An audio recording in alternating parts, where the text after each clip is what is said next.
இன்னைக்கு நீங்க பார்க்குற இந்த படம் 2001ல் வெளிவந்த தி பியானோ டீச்சர் அப்படிங்கிற ஜெர்மன் மொழி படம். கண்டிப்பா வயசு வந்தவங்க மட்டும்தான் பார்க்கணும். அதுவும் கண்டிப்பா தனியா பாருங்க. இந்த படத்தோட ஒன்லைனர் சொல்லி ஸ்பாய்லர் பண்ண விரும்பல.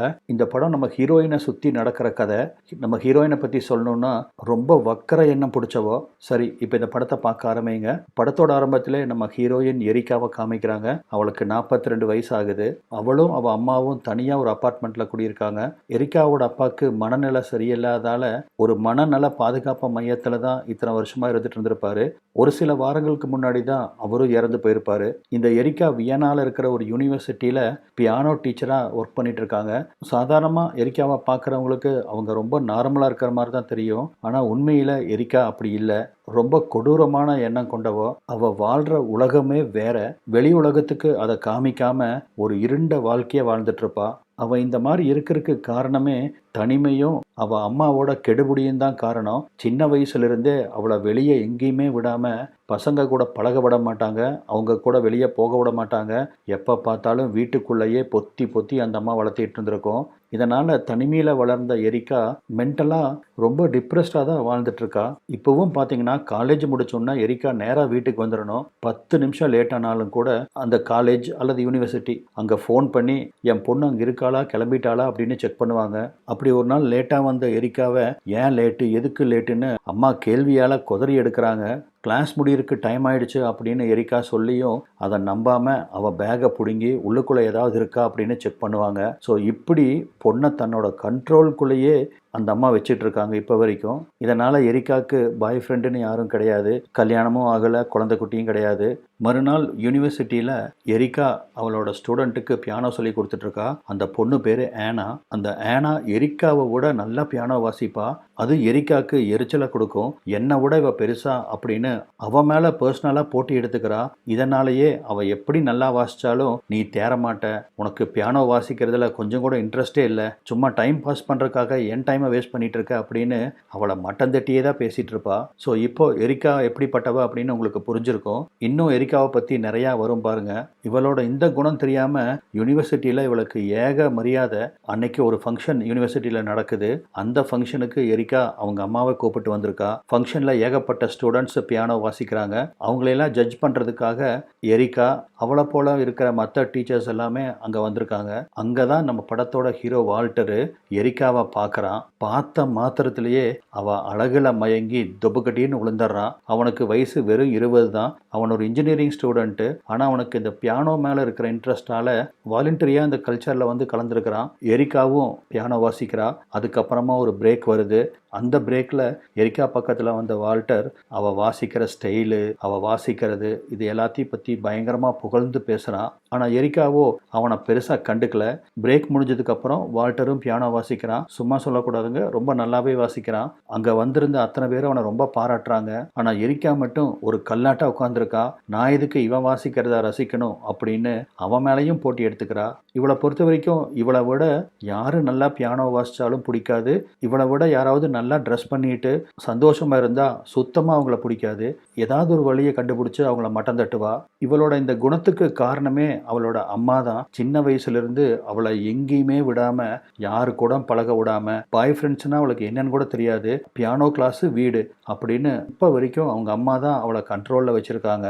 அந்த மாதிரி அம்மா அவளை கண்ட்ரோல் பண்ணுறதால தான் எரிக்கா இந்த மாதிரி ஸ்ட்ரேஞ்சாகவும் டேஞ்சராகவும் நடந்துக்கிறா. அவள் கிளாஸ் ஸ்டூடெண்ட்ஸ் எல்லாம் ரகசியமாக வாட்ச் பண்ணுறது, கிளாஸில் பசங்க பொண்ணுன்னு லவ்வர்ஸ் எல்லாம் இருப்பாங்கள்ல, அவங்கெல்லாம் தனிமையில் மீட் பண்ணி என்ன பண்ணிக்கிறாங்க அப்படின்னு அவங்களுக்கு தெரியாமல் வாட்ச் பண்ணுறது.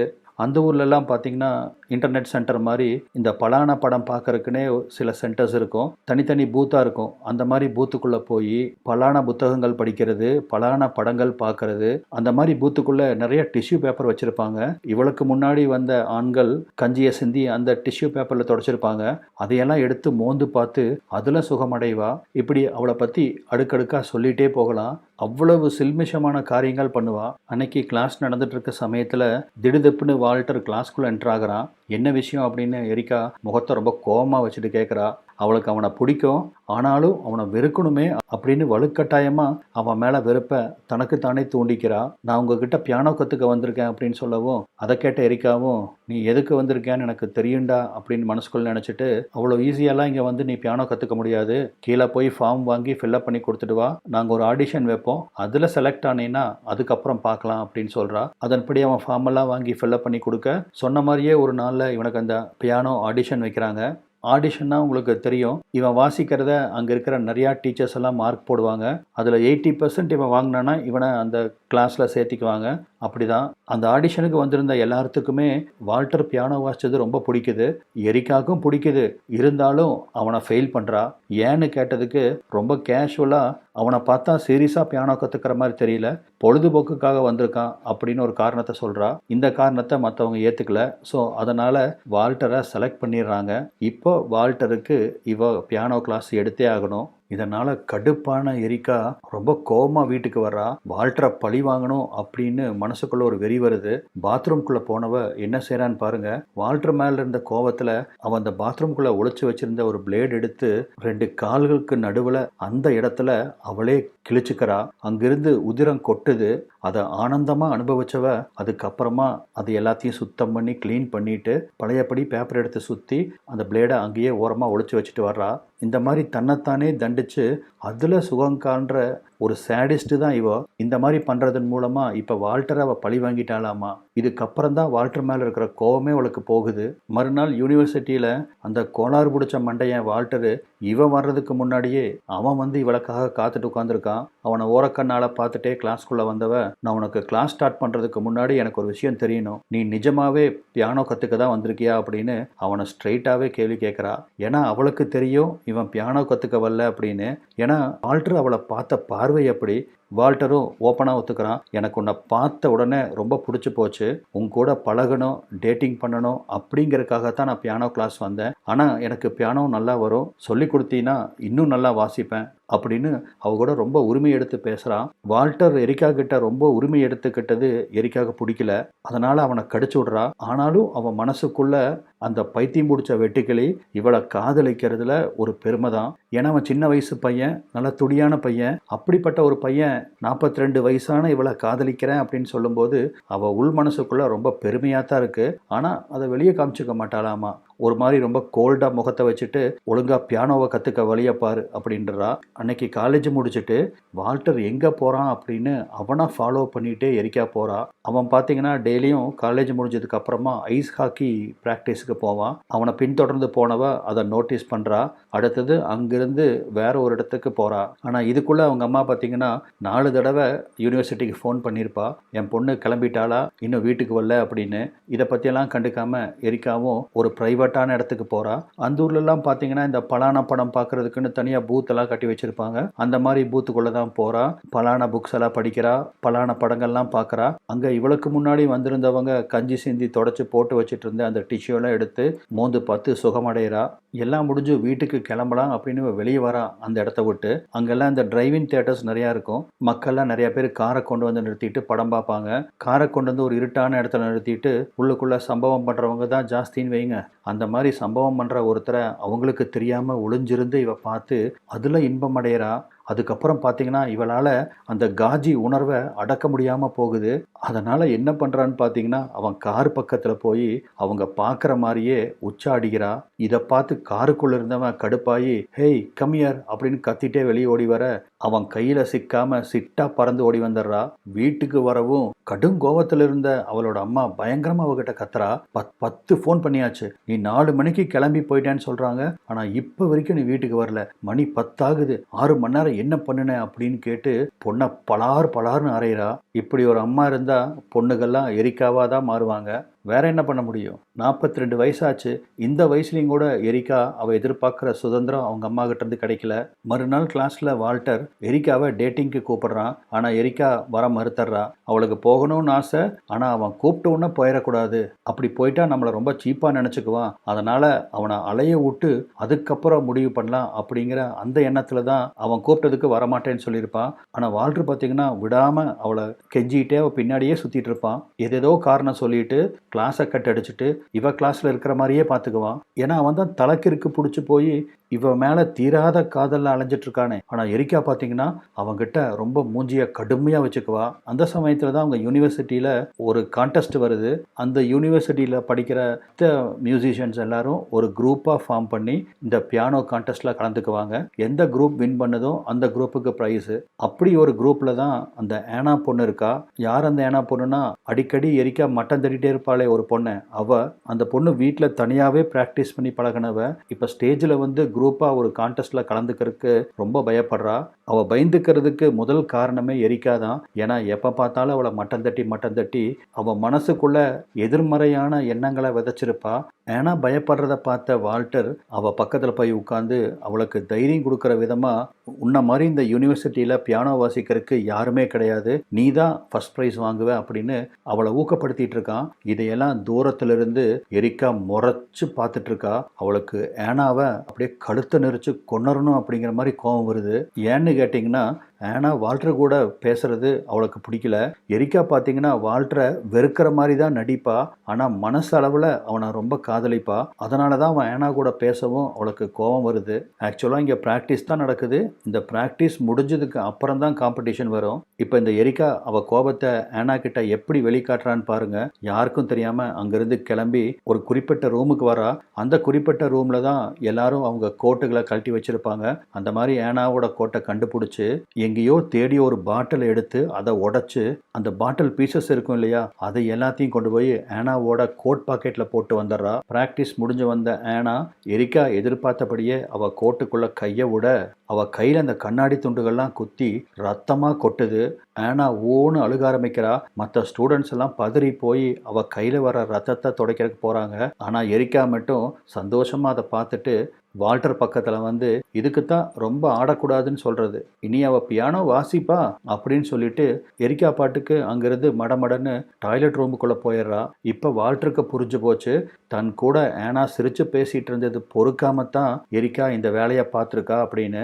அவளை தொடர்ந்து வால்டரும் அந்த பாத்ரூமுக்கு வந்து கதவை தட்டுறான். எரிக்கா கதவை திறக்கவும் உள்ளே நுழைஞ்ச உடனே வால்டர் அவளை கிஸ் பண்ண ஆரம்பிக்கிறான். ஆனால் எரிக்கா அவனை பிடிச்சி தள்ளி விட்டுறா. எனக்கு இதெல்லாம் பிடிக்காது அப்படின்னு அவன் கிட்டேருந்து விலகி போறா. நீ என்னை காதலிக்கிறதானன்னு கேட்டுட்டு அவளை கட்டி பிடிக்கிறான். அவள் உடம்பெங்கும் அவன் கையை படற விடுறான். ஆனால் அவள் பார்த்தீங்கன்னா அவங்ககிட்ட இருந்து விலகி போறா. அவளுக்கு தான் இந்த நார்மலான உறவெல்லாம் புரியாதாச்சே. தன்னைத்தானே கிழிச்சுக்கிறது, அடிச்சுக்கிறது, இந்த மாதிரி ஒரு கொடூரமான சைக்கோத்தனமான உறவு தானே அவளுக்கு பிடிக்கும். இதெல்லாம் வால்டருக்கு தெரியறதுக்கு சான்ஸே இல்லை. அவனும் இவன் நார்மலான பர்சன் சொல்லி தான் அவகிட்ட ரொம்ப க்ளோஸாக போக ட்ரை பண்ணுவான். ஆனால் அவள் இப்படி விலகி போகவும் அவனுக்கு செம கடுப்பாயிரும். உனக்கு இஷ்டம் இல்லைன்னா சொல்லு, நான் வெளியே போயிடுறேன் அப்படின்னு அவன் கோவப்படவும் சட்டுன்னு உடனே எரிக்கா உருமாறுறா. இந்த அந்நியன் அம்பியா மாறுற மாதிரி அம்பியா மாறின அவ உடனடியாக முட்டி போட்டு அவங்ககிட்ட பலான காரியமெல்லாம் பண்ண ஆரம்பிக்கிறா. திடீர்னு என்ன நினைச்சாலும் தெரியாது, அவள் பண்ணிட்டு இருந்த காரியத்தை பாதியிலே நிறுத்திடுறா. பைப்பில் தண்ணி வர சமயத்தில் சட்டுன்னு இவ நிறுத்திடுறா. இதனால் வால்டருக்கு ரொம்ப அன்ஈஸி ஆயிடுது. பைப்பை ஓப்பன் பண்ணி தண்ணி வெளியே வர விடு அப்படின்னு கேட்குறான். ஆனால் அதை அவள் பண்ண மாட்டேங்கிறா.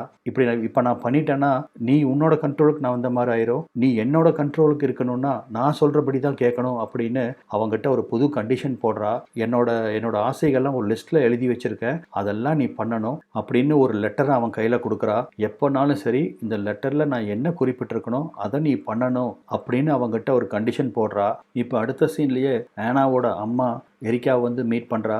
இந்த மாதிரி என் பொண்ணோட கோட் பாக்கெட்டில் யாரோ வேண்டாதவங்க அந்த கண்ணாடி பீஸை போட்டிருக்காங்க, அவங்க கையை உடச்சி அடுப்பில் வைக்க, அப்படி பண்ணினவங்க நல்லாவே இருக்க மாட்டாங்க அப்படி இப்படின்னு ஏகப்பட்ட சாபமூடவும் இதெல்லாம் பண்ணினதே எரிக்காதான். ஆனால் பாருங்கள், கவலைப்படாதீங்க, உங்கள் பொண்ணுக்கு சீக்கிரம் சரியாயிரும், கண்டிப்பாக அந்த கான்டெஸ்ட்டில் உங்கள் பொண்ணு தான் ஜெயிப்பா, தைரியமாக போயிட்டு வாங்க அப்படின்னு போலியாக அவளுக்கு ஆறுதல் சொல்லி அனுப்பிச்சு வைக்கிறா. அதை முடிச்சுட்டு வால்டருக்கு பியானோ கிளாஸ் எடுக்கிறதுக்காக வரவும் அந்த லெட்டரை வால்டர் கையில் கொடுத்து படிக்க சொல்கிறான்.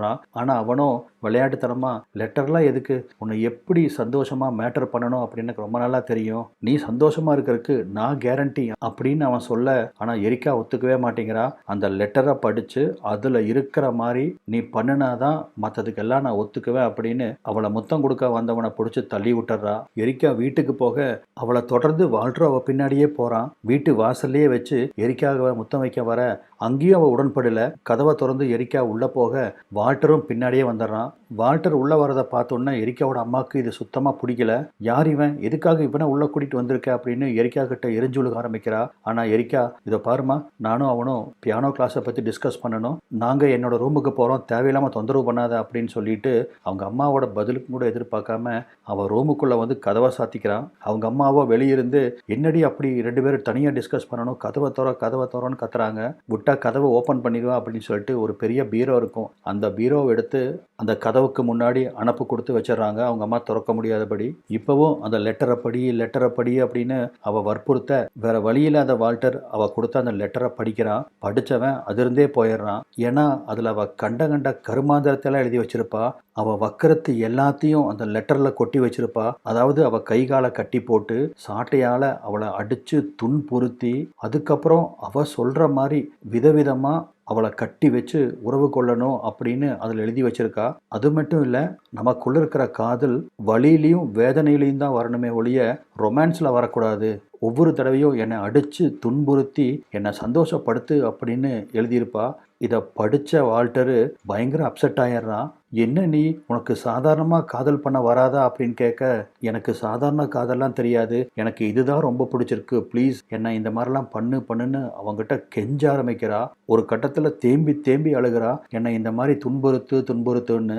வால்டருக்கு இதெல்லாம் சுத்தமாக பிடிக்கவே இல்லை. ஆனால் அவளோ அவன் முன்னாடி வந்து முட்டி போட்டு பிச்சை கேட்குற மாதிரி கேட்குறா. நான் வேணா இப்போ உன் பைப்பில் இருந்து தண்ணியை ஓப்பன் பண்ணுறேன், நீ என்ன சொன்னாலும் கேட்குற, ஆனால் நான் விரும்பின மாதிரி தயவு செய்து பண்ணு அப்படின்னு ரொம்ப கெஞ்ச ஆரம்பிக்க, அவளோட அந்த நடவடிக்கையெல்லாம் பார்த்து, நீ ஒரு பொம்பளையே இல்லை, சைக்கோ பேய், இந்த மாதிரி கேவலமான செக்ஸ் எல்லாம் என்னால் பண்ண முடியாது, உனக்கு எனக்கு இனி செட் ஆகாது அப்படின்னு கோபமாக சொல்லிட்டு அங்கிருந்து கிளம்பி வந்துடுறான். இதனால் அப்செட் ஆகி போன எரிக்கா பயங்கரமாக அழுக ஆரம்பிக்கிறா. அன்னைக்கு நைட்டு படுத்து தூங்கிட்டு இருந்த அவங்க அம்மா மேலே ஏறி படுத்து அவங்க அம்மா கூடவே அந்த பெண்ணும் உறவில் ஈடுபடுவாங்க இல்லையா, அதை பண்ண ஆரம்பிக்கிறா. இதனால் ஷாக்கான அம்மா, என்னடி பண்ணுற அப்படின்னு அவளை எட்டி உதச்சி கீழே தள்ளுறாங்க. அவங்க 2 பேரும் ஒரே பெட்டில் தான் எப்பவும் படுக்கிறது வழக்கம். அதுக்கப்புறம் எந்திரிச்சு, நான் என்ன பண்ணனே தெரியலம்மா, என்னை மன்னிச்சிரு அப்படின்னு அம்மாவை கட்டி பிடிச்சி அழுக ஆரம்பிக்கிறா. எரிக்கா முன்னாடி அப்படியே செகண்டுக்கு செகண்ட் அவள் கேரக்டரை பயங்கரமாக மாற்றிக்கிறா.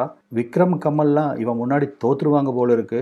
அப்படி ஒரு கேரக்டர் சேஞ்சு, அப்படி ஒரு நடிப்பு இந்த எரிக்கா. மறுநாள் பார்த்தீங்கன்னா வால்டர் அந்த ஐஸ் ஹாக்கி ப்ராக்டிஸ் பண்ணிருப்பான் இல்லையா, அந்த இடத்துக்கு எரிக்கா வர்றா. ஏன்னா அவனை இவன் ரொம்ப மிஸ் பண்ணுறா, அவனை ரொம்ப காதலிக்கிறான். ஆனால் இந்த கன்றாவிலிருந்து அவளால் வெளிவர முடியல. அவனை பார்த்து பயங்கரமாக கெஞ்சுறா, இதோ பாரு, நீ என்ன சொன்னாலும் பண்ணுறேன், இந்த இடத்துலையே என்னை முட்டி போட்டு பண்ண சொன்னாலும் நான் பண்ணுறேன், ஆனால் எனக்கு ஒரு சான்ஸு கொடு அப்படின்னு அவங்ககிட்ட ரொம்ப கெஞ்சுறா. என்னதான் இவன் மேலே கோவப்பட்டாலும் அவனும் இன்னும் இவளை லவ் பண்ணிட்டு தான் இருக்கா. அதனால் அங்கே ஒரு ப்ரைவேட் ரூம் இருக்கும் இல்லையா, இந்த ஹாக்கி பேட்டு ட்ரெஸ் எல்லாம் அந்த பிளேயர்ஸை கழட்டி வச்சுருப்பாங்களோ ரூமில், அந்த ரூமுக்குள்ளே வந்து கதவை சாத்திட்டு அங்கே 2 பேரும் ரொம்ப ஃபோர்ஸாக மேட்ரு பண்ண ஆரம்பிக்கிறாங்க.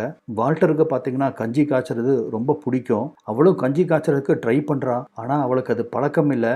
அப்படியே அது எல்லாத்தையும் வெளியே எடுக்க இதை பார்த்து வால்டருக்கு செம கோபம் வருது. நீ ஒரு சூற நாயிடி, உனக்கு நார்மலாக இருந்தால் பிடிக்கவே பிடிக்காது அப்படின்னு ஆரம்பித்து அவனுக்கு என்னென்ன கெட்ட வார்த்தை தெரியுமோ எல்லா கெட்ட வார்த்தையும் திட்டுறான். இதெல்லாம் கேட்டு அவளுக்கு உடனே ஓடி போய் அவள் வாயெல்லாம் க்ளீன் பண்ணிவிட்டு அந்த இடத்தெல்லாம் க்ளீன் பண்ணிவிட்டு, நான் திரும்பவும் சுத்தமாயிட்டேன், வா பண்ணலாம் அப்படின்னு அவனை கூப்பிடுறா.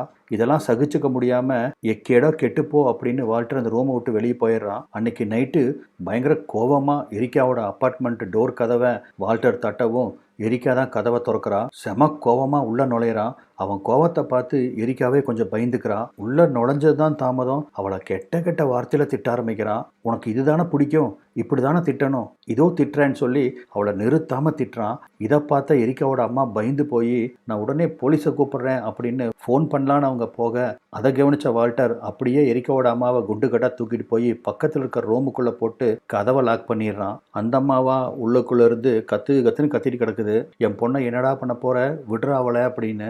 வால்டர் எரிக்காவை மூஞ்சியா அப்ப ஆரம்பிக்கிறான். அவளை கெட்ட வார்த்தையில திட்டுறான், மூஞ்சியா அப்பறான். அவன் மூஞ்சியில ஒரு குத்து விட அப்படியே மூக்கொடைஞ்சு அவளுக்கு ரத்தமா கொட்டுது.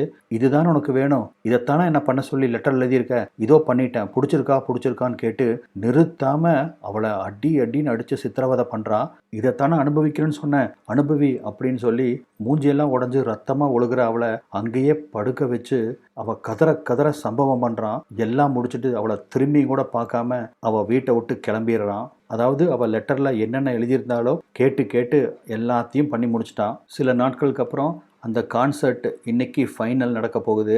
எரிக்கா வீட்டிலேருந்து கிளம்புறா. கிளம்பும் போதே ஒரு கத்தி எடுத்து அவள் பேக்குள்ளே வச்சுக்கிறா. நமக்கே திக்குன்னு இருக்கும், யாரை என்ன பண்ண போகிறாளோ அப்படின்னு. இவளை அந்த கான்சர்ட்டுக்கு வரவேற்கிறாங்க. ஏன்னா இவளும் அன்னைக்கு பியானோ வாசிப்பா. அப்பா அங்கே வந்த ஆனாவோட அம்மா என் பொண்ணு கலந்துக்க வேண்டிய இந்த ஃபைனலில் அவளை கலந்துக்க விடாமல் அவள் கையை காயப்படுத்தின அந்த நாயை கண்டுபிடிச்சா அவள் காலை ரெண்டையும் வெட்டணும். ஏற்கனவே ரொம்ப கன்ஃபியூஸ்டாக இருந்த எரிக்காவை அந்த அம்மா வேற எச்சா ஏற்றி விட்டு போகுது. அப்போ தான் அந்த கான்சர்ட்டுக்கு வால்டர் அவன் ஃபேமிலியோட வரா. இவளை பார்த்து ஜஸ்ட்டு கை காமிச்சிட்டு ஸ்டேஜில் மீட் பண்ணலாம் அப்படின்னு சொல்லிட்டு போயிடுறான். இவளை கண்டுக்கவே இல்லை.